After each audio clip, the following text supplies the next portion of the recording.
High শিক্ষার্থী বন্ধুরা, হাসি টুনসের নতুন একটি ভিডিওতে তোমাদের সকলকে জানাই স্বাগতম। বন্ধুরা, এখানে গুরুত্বপূর্ণ 30টি প্রিপোজিশন এমসিকিউ নিয়ে আলোচনা করা হয়েছে, বাংলা সংক্ষিপ্ত ব্যাখ্যাসহ। যে কোনো পরীক্ষার ক্ষেত্রে প্রিপোজিশন একটি গুরুত্বপূর্ণ বিষয় এবং এটি মাস্ট পরীক্ষায় এসেই থাকে। সুতরাং এই বিষয়টি স্বচ্ছ একটি ধারণা থাকা প্রতিটা পরীক্ষার্থীর জন্য এক বিশেষ জরুরি। সুতরাং আজকে এই 30টি গুরুত্বপূর্ণ এমসিকিউ সম্পর্কে জানতে হলে অবশ্যই ভিডিওটি প্রথম থেকে শেষ পর্যন্ত দেখার অনুরোধ রইল। তাহলে চলো শুরু করি আজকের প্রথম প্রশ্ন। He is good dash football. এক্ষেত্রে অপশান দেখো ইন, অ্যাট, অন, উইথ। এক্ষেত্রে সঠিক উত্তর কোনটি হবে? সঠিক উত্তর হবে অবশ্যই অ্যাট। কারণ এইখানে দেখো এক্সপ্লেনেশন করে দেওয়া রয়েছে। গুড অ্যাট অর্থাৎ যখন কোনো সাবজেক্ট বা কর্তার কোনো দক্ষতা বা স্কিল বোঝাবে তখন অবশ্যই সেই ক্ষেত্রে গুড অ্যাট হবে, অর্থাৎ অপশান বি সঠিক উত্তর। এক্ষেত্রে সঠিক উত্তর অ্যাট। চলো তাহলে দ্বিতীয় প্রশ্নে।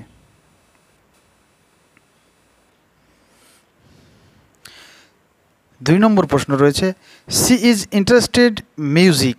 C is interested music. তাহলে এক্ষেত্রে সঠিক উত্তর কোনটি? In, on, at, for. সঠিক উত্তর হবে অবশ্যই অপশান এ, ইন। কেন?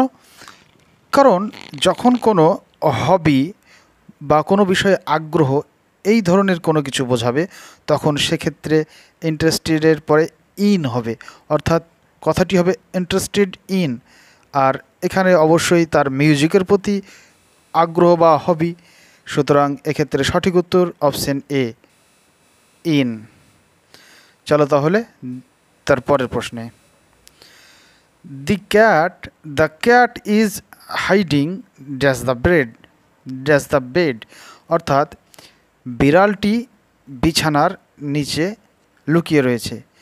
তাহলে এক্ষেত্রে কী হবে? Under, between, into, at. অবশ্যই এখানে আন্ডার হবে, কারণ এটি তো একেবারেই সহজ।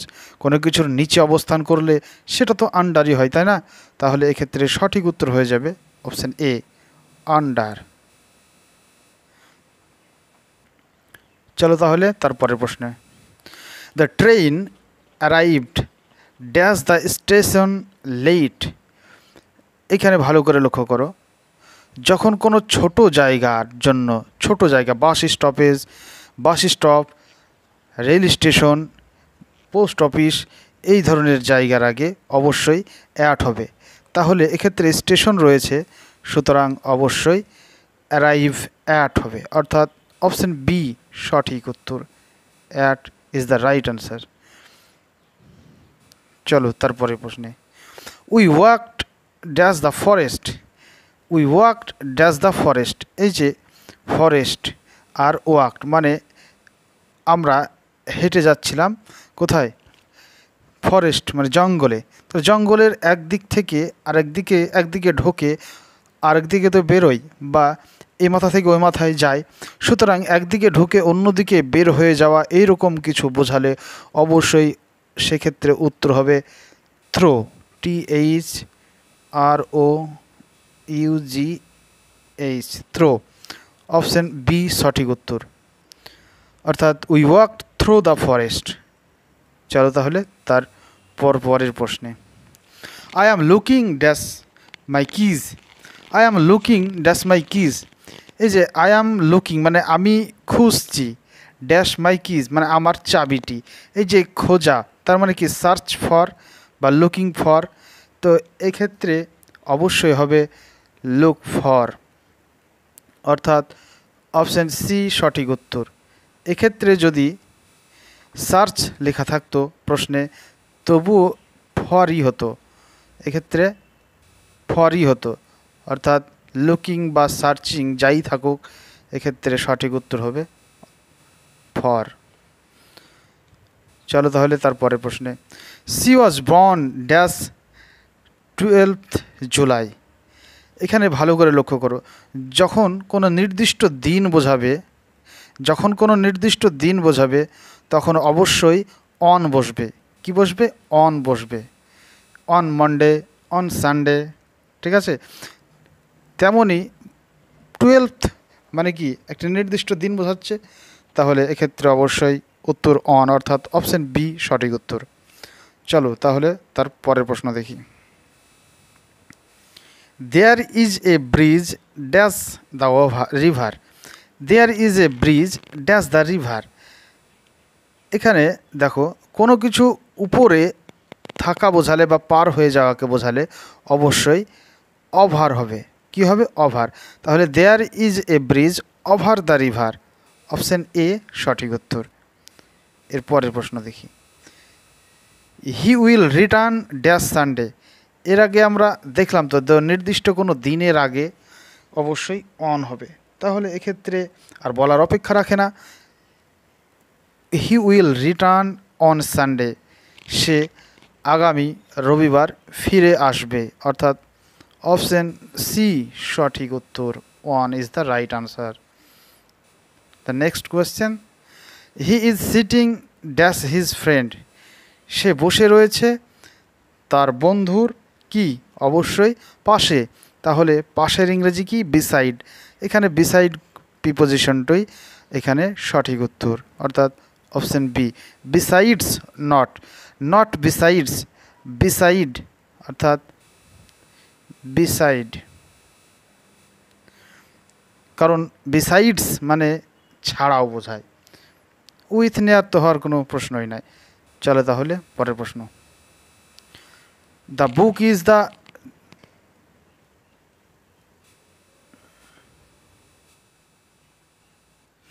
The book is the dash the table. এক্ষেত্রে সঠিক উত্তর কোনটি হবে? যখন কোনো কিছু, কোনো জিনিস কোনো কিছুর উপরে থাকা বোঝাবে তখন চোখ বুজে সেটা হয়ে যাবে কি? অন। এক্ষেত্রে তাহলে সঠিক উত্তর option B, the book is on the table. একদম সহজ। চলো তাহলে। See she apologised dash being late. এক্ষেত্রে সঠিক উত্তর কোনটি? যখন কোনো কিছু ভুলের জন্য ক্ষমা চাইতে হবে বা ক্ষমা চাওয়া বোঝাবে তখন সেক্ষেত্রে সঠিক প্রিপোজিশনটি হবে অ্যাপোলাইজ ফর। সুতরাং যেহেতু এখানে শব্দটি অ্যাপোলোগাইজড রয়েছে তাহলে এক্ষেত্রে অবশ্যই ফরই হবে, অর্থাৎ for is the right answer.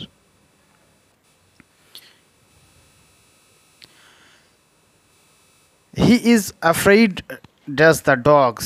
He is afraid dash dogs, অর্থাৎ এক্ষেত্রে অ্যাফ্রেইড অফ মানে ভয় পাওয়া বোঝায়। অ্যাফ্রেইড, এই অ্যাফ্রেইড অফ কথাটি অর্থ হচ্ছে ভয় পাওয়া। তাহলে হি অ্যাফ্রেইড, সে কুকুর দেখে ভয় পেয়েছে।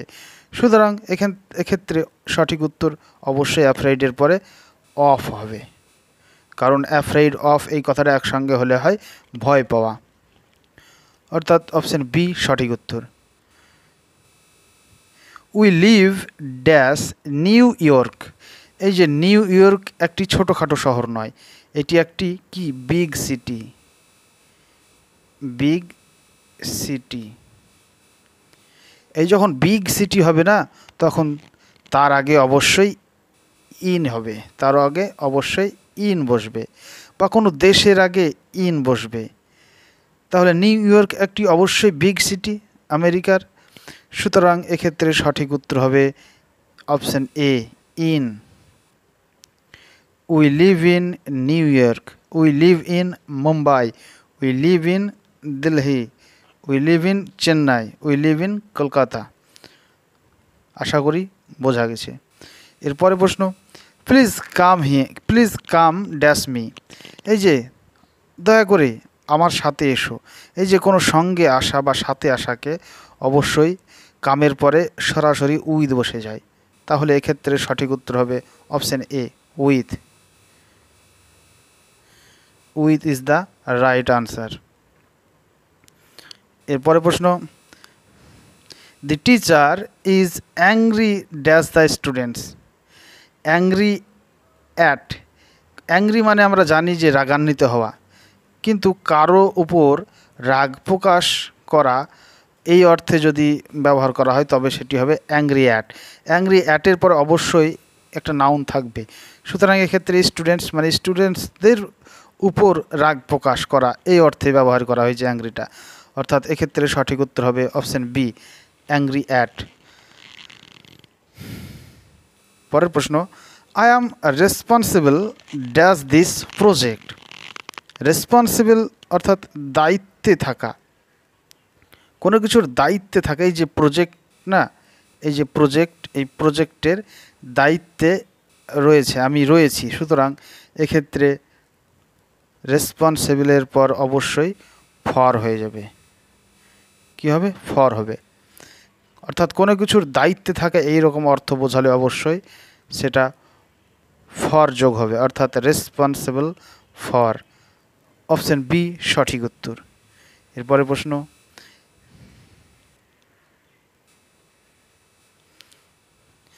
হি সাকসেডেড হিজ এক্সাম। মানে অবশ্যই সাকসেস মানে আমরা জানি সফল হওয়া। সাকসেস মানে কি? সফল হওয়া। তাহলে সফল হওয়ার পরে অবশ্যই ইন হবে, আর ইনের পরে অবশ্যই কোনো একটি বিষয় থাকবে যে বিষয়টার প্রতি সফল হয়েছে। সুতরাং এক্ষেত্রে অবশ্যই ইন উত্তর হবে সঠিক, কারণ সাকসেড ইন মানে পরীক্ষায় সফল হওয়া। এরপরে প্রশ্ন, she insisted dash paying the bill. She insisted dash paying the bill. জোর দিয়ে কোনো কাজ করা। ইনসিস্ট অন এই কথাটি একসঙ্গে যদি হয় তবে তার অর্থ দাঁড়ায় জোর দিয়ে কোনো কাজ করা। তাহলে এই যে পেইং দ্য বিল, জোর করে বিলটা দেওয়া করিয়েছে, অর্থাৎ এক্ষেত্রে ইনসিস্ট অবশ্যই অন হবে। অপশন এ সঠিক উত্তর। 20 নম্বর প্রশ্ন, the picture hangs dash the wall. দেওয়ালে কোনো কিছু ঝুলিয়ে, দেওয়ালে কোনো কিছু বসানো এইরকম যদি বোঝায় তাহলে অবশ্যই সেই ওয়ালের আগে অন হবে চোখ বুজে। সুতরাং এক্ষেত্রে the picture hangs on the wall, অর্থাৎ অপশন এ সঠিক উত্তর।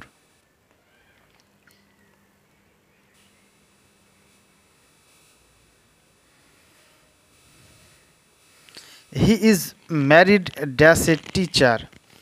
এই যে কোনো কারোর সাথে বিবাহিত হওয়া বা কাউকে বিয়ে করা, এটা এক্ষেত্রে এই অর্থে ম্যারিডের পরে অবশ্যই টু হবে, কারণ এখানে ভালো করে লক্ষ্য করলে দেখা যাবে যে হি is married dash a teacher আছে না, মানে টিচারকে সে বিয়ে করছে। তাহলে এক্ষেত্রে ম্যারিড টু, ম্যারিডের পরে যখন কারোর সঙ্গে বিয়ে করা এই অর্থে বোঝাবে তখন সেটা অবশ্যই ম্যারিড টু হয়ে যাবে। তাহলে অপশান বি সঠিক উত্তর। ভিডিওটি ভালো লাগলে অবশ্যই চ্যানেলটি সাবস্ক্রাইব করবে এবং একটি লাইক দেবে, আর এটি বন্ধুদের মাঝে শেয়ার করে দেবে।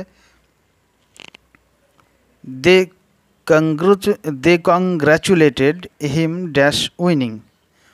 এই যে কংগ্র্যাচুলেটেড মানে অভিনন্দন জানানো, কারো কোনো কৃতিত্বের জন্য অভিনন্দন জানালে অবশ্যই কংগ্র্যাচুলেশনের পরে বা কংগ্র্যাচুলেটেড পরে অবশ্যই অন হয়। কি হবে? অন হবে।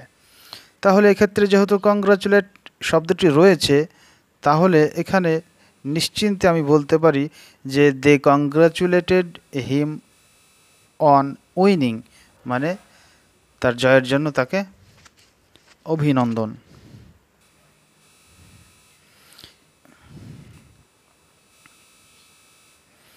হি ইজ কিন লার্নিং ল্যাঙ্গুয়েজ। হি ইজ কিন লার্নিং ল্যাঙ্গুয়েজ। কোনো কিছুর প্রতি আগ্রহ থাকা, গুরুত্ব থাকা, আগ্রহ, তো এরকম কিছু বোঝালে অবশ্যই এক্ষেত্রে কিনের পরে অন হয়ে যাবে। কিন অর্থাৎ কিন অন, এই কিন অন এটার মানে হচ্ছে কোনো কিছুর আগ্রহ থাকা। তাহলে এই যে হি ইজ কিন লার্নিং, লার্নিং মানে ল্যাঙ্গুয়েজ, মানে লার্নিং ল্যাঙ্গুয়েজ মানে ভাষা শিক্ষার প্রতি তার গভীর আগ্রহ রয়েছে। তাহলে এক্ষেত্রে কোনো কিছুর আগ্রহ থাকা এইরকম অর্থ বোঝালে যেহেতু কিন শব্দ আছে তাহলে অবশ্যই অন হবে, অর্থাৎ কিন on. He blamed me the mistake. Blamed for এই কথাটি একসঙ্গে যদি বোঝায় তবে তার অর্থ দ্বারাই কোনো ভুলের জন্য দোষারোপ করা। তাহলে he blamed me for the mistake, সে দোষারোপ করছে কিসের? ভুলের জন্য। এই যে for, blame me for the mistake মানে তার ভুলের জন্য সে দোষারোপ করছে। তাহলে এক্ষেত্রে সঠিক উত্তর হয়ে যাবে অপশন এ, আর প্রিপোজিশনটি হবে ফর। তাহলে ব্লেম থাকা মানেই অবশ্যই তারপরে একটা কারণ থাকবে লেখা, যেই কারণটির জন্য, আর অবশ্যই ক্ষেত্রে প্রিপোজিশনটি ফরই হবে। চলো তাহলে 25 নম্বর প্রশ্ন। She walked dash the road slowly, অর্থাৎ সে হেঁটে যাচ্ছিল রাস্তার কি স্লোলি, রাস্তার উপর দিয়ে স্লোলি মানে ধীরে ধীরে হেঁটে যাচ্ছিল। তাহলে এক্ষেত্রে কি পথে বা ধার বরাবর হাঁটা, কোনো পথে বা পথের ধার বরাবর হেঁটে যাওয়াকে কি বলে? অ্যালং। এক্ষেত্রে প্রিপোজিশন হিসেবে অবশ্যই অ্যালং বসবে। কোনো পথের ধার দিয়ে বা পথে হেঁটে যাওয়া বোঝালে অবশ্যই কি হবে? অ্যালং হবে। সুতরাং অপশন এ সঠিক উত্তর। চলো তাহলে পরের প্রশ্নে। হি ইজ টায়ার্ড, এই যে টায়ার্ড মানে কি? ক্লান্ত হওয়া, তাই তো? টায়ার্ড মানে ক্লান্ত হওয়া। ওয়ার্কিং অল ডে, সারাদিন কাজ করার ফলে সে কি? ক্লান্ত। তাহলে টায়ার্ড কোনো ক্লান্ত বা বিরক্ত হওয়া বোঝালে অবশ্যই তার অর্থটা দাঁড়ায় টায়ার্ড অফ, অর্থাৎ টায়ার্ড অফ এটার মানে হচ্ছে ক্লান্ত বা বিরক্ত হওয়া। যেহেতু সে সারাদিন ধরে কাজ করার ফলে সে ক্লান্ত হয়ে গেছে বা বিরক্ত হয়ে গেছে, তাহলে এক্ষেত্রে টায়ার্ড শব্দটি আছে, সুতরাং চোখ বুঝে এক্ষেত্রে অফ বসাতে হবে, কারণ টায়ার্ড অফ মানেই ক্লান্ত হওয়া। এরপরে প্রশ্ন। He looked dash the window, he looked dash the window কোনো কিছুর দেখার জন্য দৃষ্টি দেওয়া, কোনো কিছুকে দেখব এর জন্য সেই দিকে চোখ ফেরানো, সেই দিকে তাকানোকে কি বলা হয়? Look at. বলে না লুক অ্যাট দ্য পিকচার, ছবিটির দিকে তাকাও। লুক অ্যাট দ্য আউটসাইড, বাইরের দিকে তাকাও। Look at the TV, look at the window, জানালার দিকে তাকাও। তাহলে এক্ষেত্রে কোনো কিছুর দিকে দৃষ্টি একদিকে ছিল আর একদিকে ঘুরিয়ে কোনো কিছুর উপর নিক্ষেপ করা, এই ধরনের অর্থ বোঝালে অবশ্যই কি হবে? লুকের পরে অবশ্যই লুক যেহেতু আছে তাহলে এক্ষেত্রে অবশ্যই অ্যাট হবে। লুক শব্দটা থাকা মানে তারপরে অবশ্যই কি? অ্যাট হবে। তাহলে এক্ষেত্রে সঠিক উত্তর হয়ে যাবে অপশন বি। এরপরে প্রশ্ন। She divided the cake dash 4 pieces, এই যে ভাগ বোঝাচ্ছে না ডিভাইডেড, ডিভাইডেড মানেই বুঝে নিতে হবে, যেহেতু সি ডিভাইডেড মানে সে ভাগ করলো কেকটি, মানে কেকটি 4 পিসেস 4টি ভাগে, সুতরাং 4টি ভাগে বিভক্ত করা এই অর্থ থাকা মানেই ডিভাইডেড ইনটু হবে। ডিভাইডেড ইনটু মানে একটি ছিল কেক হয়ে গেল, একটি ছিল কেক হয়ে গেল 4টি, তাহলে কি ভাগ করা বোঝাচ্ছে, তাহলে ডিভাইডেডের পরে তাহলে এক্ষেত্রে অবশ্যই ইনটু হবে।